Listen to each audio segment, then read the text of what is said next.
Hello and welcome to this video in the series about each of the new constituencies. For this video we'll look at one of the new constituencies in the West Midlands.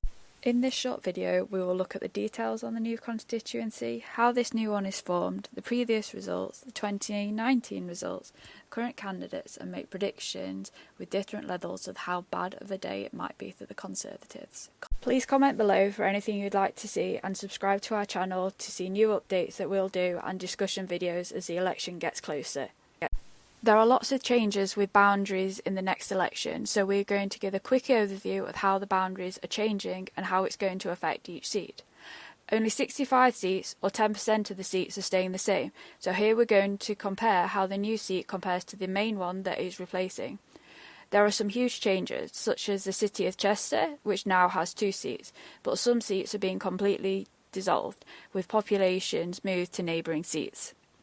So why are the boundaries changing? Every so often there are boundary changes to represent the current population movements. Some of them are based on land without any population, and some of them are just because of population, for example new housing estates. 2021 was the census year, which has helped inform these changes. The last major change in the boundaries was 2010. Now let's look at some of the details about the constituency. There are 8 regions in England, with Scotland, Wales and Northern Ireland on a country basis. There are 32 seats in Wales, 57 in Scotland, 18 in Northern Ireland and an average of 60 in each of the English regions. The population can vary hugely. The highest is nearly 152,000, which is in Birmingham Ladywood, while the lowest is less than 27,000, which is in the Western Isles of Scotland, which also has the lowest electorate at 21,000. The average population is 103,000 and the average electorate is 73,000. The largest area is the most northerly mainland seat, which is Caithness, which is nearly 12,000 kilometres squared, or approximately 100 times the size of Manchester. The average is 380, while the smallest is only 6.8.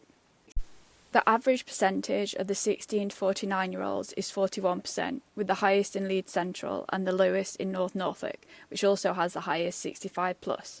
The average 65+ is 38%, with the minimum at 15%, which is in the area around Canary Wharf. Density averages nearly 1,400, with the highest in Bethnal Green and the lowest in Caithness. This constituency has a boundary change. There is a boundary change here, but it hasn't taken in any more areas. When we're looking at the winner in 2019, it's a bit more relevant to the seats that are now made up from multiple old seats. Nevertheless, this is the result from 2019, with the winner and whether the seat was held or it changed. Here are the winning party and those that came second, and also the majority. The size of the majority is key when considering how this seat might change. Maybe not so much when there's a big Labour majority or Lib Dems, but for pretty much any Conservative seat, they're possibly not considered safe, bar a very extreme few. The same for the SNP. Some of these are really up for grabs, particularly for Labour and the Lib Dems. Here we see the vote share at the last 4 elections for the 5 main parties in England: the Conservatives, Labour, Lib Dem, Green and a combination of Brexit or UKIP. The Brexit UKIP vote was distorted in some constituencies in 2019 because if they were held by the Conservatives in 2017, they didn't stand against them. Nevertheless, we can see the changes that occurred throughout the different elections.